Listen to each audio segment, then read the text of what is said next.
E aí, gente, tudo bem? Estamos chegando para mais um Em Frente com a Palavra. Que prazer imenso ter você aqui conosco no nosso Em Frente, no nosso podcast. Que Deus abençoe sua vida e eu quero te convidar para mais uma jornada de conhecimento bíblico e teológico, onde nós vamos entender um texto das Sagradas Escrituras. Abra comigo a Bíblia lá no livro de Atos. Atos, capítulo 16, nós vamos ler do versículo 1 até o 5. Atos capítulo 16, dos versículos 1 até o 5, vai dizer o seguinte: Chegou também a Derbe e a Listra, e eis que estava ali certo discípulo por nome Timóteo, filho de uma judia crente, mas de pai grego, do qual davam bom testemunho os irmãos em Listra e Icônio. Paulo quis que este fosse com ele, e tomando-o circuncidou por causa dos judeus que estavam naquele lugar, porque todos sabiam que seu pai era grego.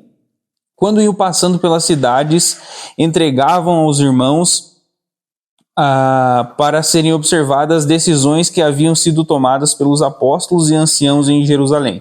Assim, as igrejas eram confirmadas na fé e dia a dia cresciam em número. Você que está nos acompanhando aqui, eu queria chamar a sua atenção para uma característica especial aqui desse texto que nós lemos. O apóstolo Paulo, talvez um dos personagens bíblicos, talvez um dos homens de Deus na Bíblia, que nós mais ouvimos falar, que nós mais conhecemos. O livro de Atos ele é um livro que conta a história dos apóstolos de Jesus, dos discípulos de Jesus após a ascensão de Jesus aos céus. Como que a igreja se seguiu, como que a igreja se sucedeu após a ascensão de Jesus aos céus. E como eu falei, o apóstolo Paulo, um dos homens mais notáveis, talvez, no Novo Testamento. Então, é um homem que de perseguidor da igreja passou a ser um homem perseguido por causa dela. Teve o seu verdadeiro encontro com Cristo no caminho de Damasco, lá em Atos capítulo 9. Saulo perdeu ali a visão e foi levado para Damasco. Aí o Senhor pede que Ananias, um homem de Deus, vá ao encontro dele e ore por ele, para que a sua visão seja recuperada. E Ananias então obedece, diz: eis-me aqui, e vai ao encontro de Paulo. Então Paulo se tornou aliado, Paulo, de perseguidor, ele passa então a ser um aliado na pregação do evangelho. Paulo faz algumas viagens missionárias, e esse texto que a gente leu, ele está na segunda viagem missionária de Paulo.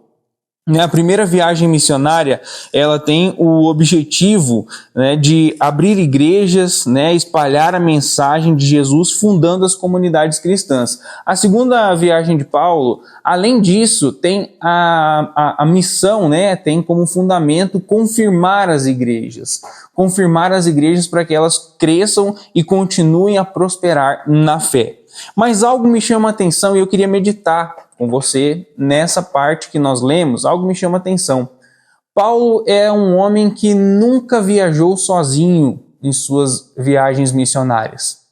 Isso é algo muito importante para nós que pregamos a palavra de Deus, ou para nós que somos igrejas, que deveríamos ter como fundamento nas nossas vidas a pregação do evangelho, que deveríamos ter como fundamento nas nossas vidas espalhar o evangelho aonde quer que estejamos. Paulo ele nunca viajou sozinho, e às vezes a gente tem medo de pregar o evangelho, às vezes a gente tem receio de pregar o evangelho, diz: eu não sei como fazer, eu não sei como eu devo sair e pregar o evangelho. Paulo nos ensina uma lição muito importante aqui. Que é: você não precisa estar sozinho. Eu diria que você nem deve estar sozinho na pregação do evangelho. Eu tomo isso por base o texto que nós lemos, as viagens missionárias de Paulo. Jesus, quando envia os seus discípulos, ele não os envia sós. Eles envia sempre no mínimo de 2 em 2. Então, às vezes a gente tem receio de pregar o evangelho, às vezes a gente tem receio de fazer missões, porque nós não buscamos apoio, porque nós não temos apoio na igreja, nós achamos que devemos fazer isso sozinho. Às vezes, quando a gente vai testemunhar do evangelho, a gente não tem o que testemunhar ou não sabe como testemunhar, porque não vivencia isso em âmbito maior, no corpo. né? E essa é uma lição muito importante para nós. E eu queria falar para vocês a respeito de alguns benefícios que nós temos de ter companheiros, de ter amigos, de ter irmãos na pregação do Evangelho, né? Esse mês foi um mês que nós falamos algumas vezes sobre missões, você vai lembrar, né? Nós gravamos com o nosso irmão Fabiano, que é missionário lá nos indígenas. Nós falamos também sobre os segmentos menos alcançados no Brasil, né? Então você pode voltar aí, procurar e dar um like para nós e também curtir, comentar a respeito do que você tem ouvido aqui no nosso podcast, tá ok? Então eu queria falar para você alguns benefícios de estar acompanhado, de ter referências, de buscar ajuda, de não se isentar de pregar o Evangelho porque você se sente sozinho. Busque ajuda, não deixe de pregar o Evangelho por causa disso. Olha só, o apoio mútuo. Ao enviar os discípulos em duplas ou grupos, eles poderiam se apoiar e se encorajar uns aos outros durante a missão. Isso fortalecia a comunhão entre eles e os mantinha mais seguros e confiantes na sua tarefa. Jesus, ao enviar os seus discípulos, ele sempre os enviou acompanhados. Sempre os enviou em duplas ou mais. Jesus nunca enviou ninguém sozinho na pregação do Evangelho. Jesus nunca enviou alguém sozinho para levar as boas novas ou para curar os enfermos. Jesus nunca fez isso. E nós também devemos tomar isso por base. Devemos tomar isso por base, porque o entendimento é que há uma batalha, o entendimento é que há uma guerra, o entendimento é que há uma luta e nós não devemos nos expor a ela sozinhos.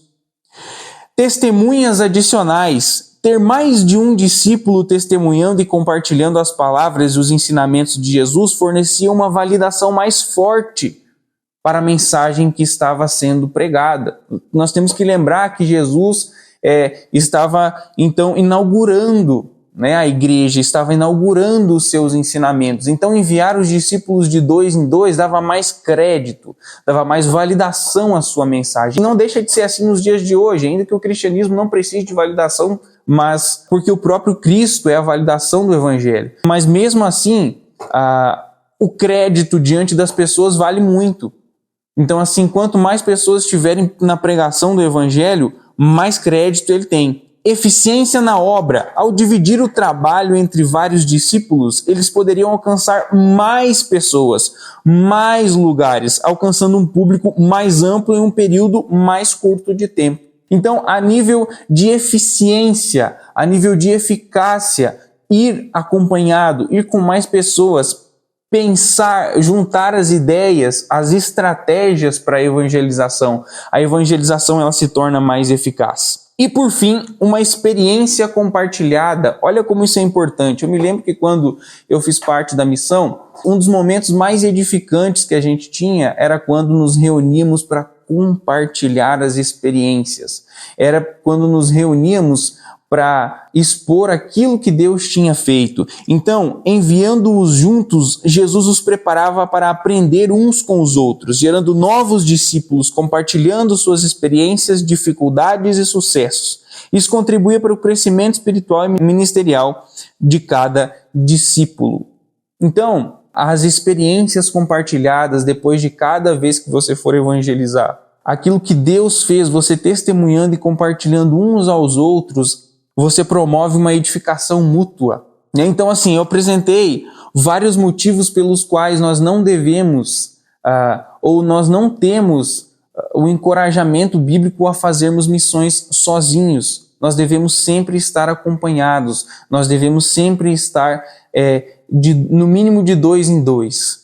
Tá ok? Então, eu penso que se Paulo não fez missões sozinhos, se o próprio Cristo não fez missões sozinho, não fez missão sozinho, por que nós devemos fazer?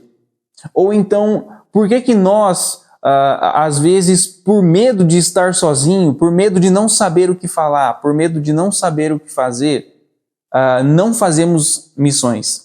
Porque pensamos que não temos ajuda. Não. Aí na sua igreja eu tenho certeza que tem alguém que tem experiência em missões. Eu tenho certeza que o seu pastor, ele pode te ajudar nisso. Eu tenho certeza que há um irmão que tem um chamado para missões, não deixe de fazer missões, evangelize, seja igreja. A igreja foi chamada para fazer missões, a igreja foi chamada para levar o evangelho a todas as nações.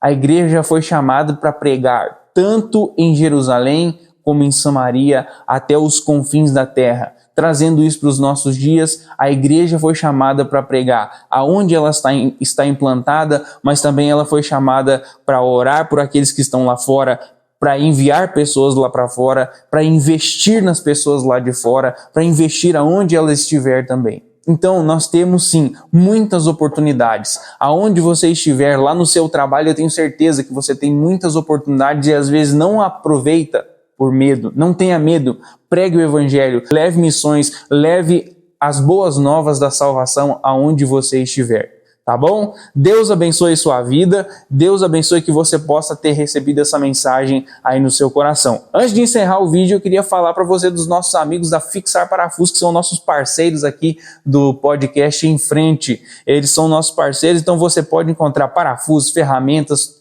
em geral, parafusos, porcas, arruelas, ferramentas manuais, elétricas. Aqui em Betim, ali na linha do trem, é só você chegar ali, o atendimento especial do pessoal da Fixar Parafusos. Também estreando aqui com a gente, a Brigada Betim do nosso amigo Estênio. Alô, Estênio. A Brigada Betim oferece cursos para você que quer realizar aí o sonho de ser bombeiro civil, socorrista, brigadista profissional, resgate em espaço confinado, resgate em altura. Tudo isso a Brigada Betim oferece para você com excelência e qualidade de mais de 10 anos aí no ramo da formação de bombeiro civil. E também está com a gente a autoescola do Adriano, do nosso amigo Adriano, tá bom? Quer realizar aí o sonho de tirar a carteira de motorista? Está precisando suprir essa necessidade? Procura o nosso amigo Adriano, que ele tem certeza que ele vai proporcionar aí um curso de qualidade para você, uma formação de qualidade para você que está desejando tirar a carteira de motorista. Todos esses nossos amigos que nos acompanham aqui no Em Frente, tá passando aí no QR Code, você pode pegar a informação deles a qualquer momento durante este vídeo, tá ok? Deus te abençoe, até a próxima oportunidade e sempre em frente!